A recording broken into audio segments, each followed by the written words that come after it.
মারআতুলি আরবা, চারটা জিনিস দেখে নারীদেরকে বিয়ে করা হয়। কয়টা?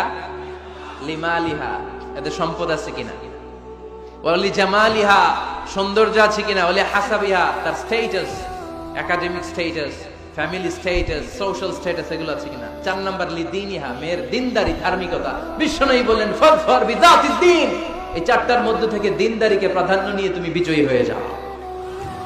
এজন্য যুবক ভাইয়েরা, শুধু সৌন্দর্য দেখো না। আজকের সৌন্দর্য 3 বছর পরে, 4 বছর পরে খুঁজে পাওয়া যাবে না, কিন্তু মেয়েটা যদি ধার্মিক হয়, ভদ্র হয়, নেককার হয়, তার পেটের ভেতর থেকে জন্ম নেবে বড় বড় আল্লাহর ওলি। এজন্য দিনদারি দেখতে হবে। আর ছেলের ক্ষেত্রে দেখতে হবে 3টা।